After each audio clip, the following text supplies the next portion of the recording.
Senator Dodson.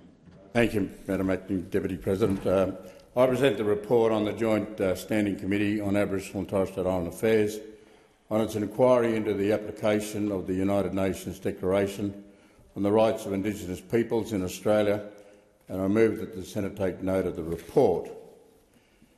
As Chair of this committee, it is a bittersweet moment to table this report.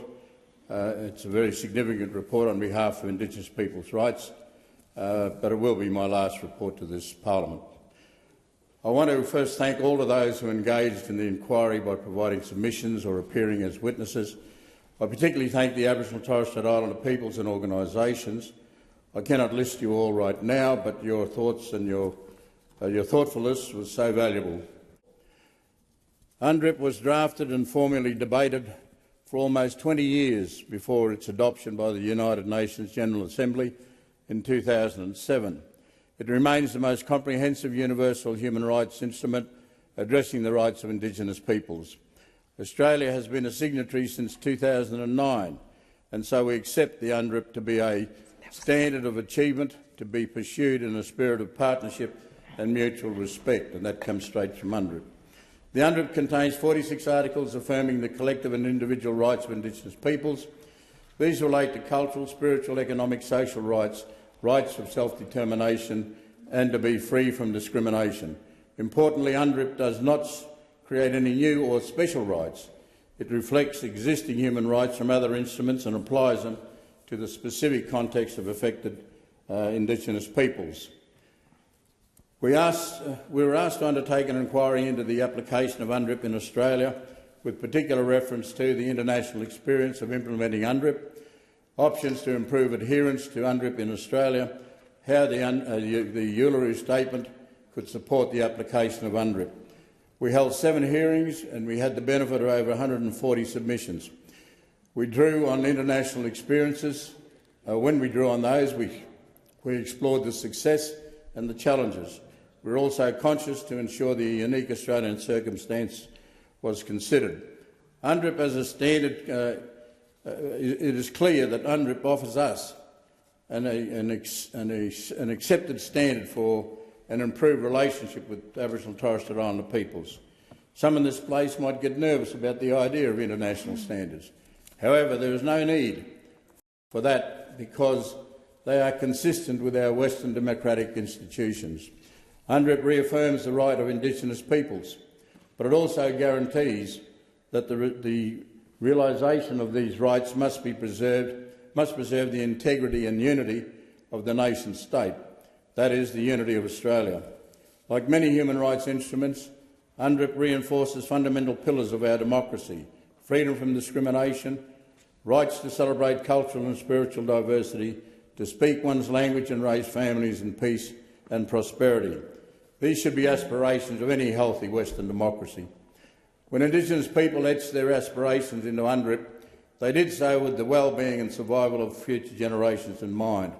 It was born out of a shared history of dispossession and loss. UNDRIP is a touchstone for how modern nations like Australia move forward with First Peoples. It provides a structure that process and avoids Indigenous rights being tabooed and applied only in an ad hoc or selective way. These rights will become realised when they are determined and achieved domestically through negotiations with First Peoples.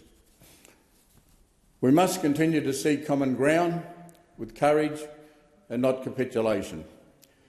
This report makes 6 recommendations on how to improve adherence to UNDRIP in Australia. Broadly, we recommend that the approach to developing policy and legislation affecting First Peoples be consistent with UNDRIP. We suggest the Human Rights Parliamentary Scrutiny Act 2011 be amended to include consideration of UNDRIP. This will be a simple and effective way and means to improve how we in this place consider Indigenous peoples' rights in the development of laws. The committee recommends developing a national action plan that is determined in consultation with First Peoples to outline an approach to implementing UNDRIP in Australia.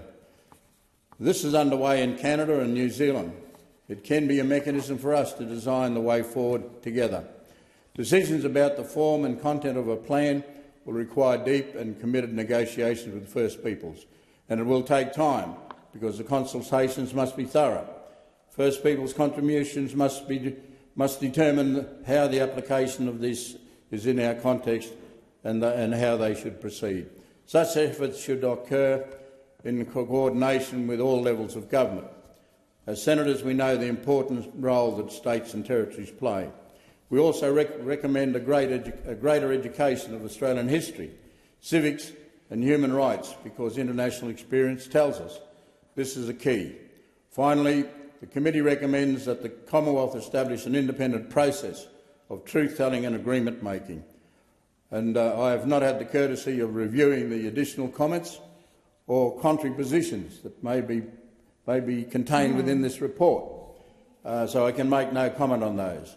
However, the evidence was overwhelmingly clear, and our terms of reference specifically asked us to explore these reform ideas.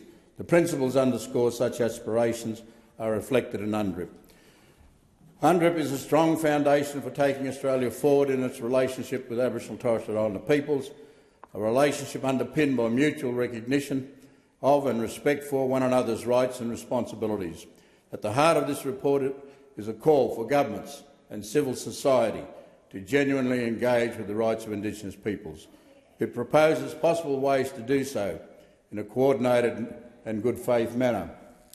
I hope that the report provides guidance to us all as legislators to look forward towards achieving common ground for our nation. Thank you.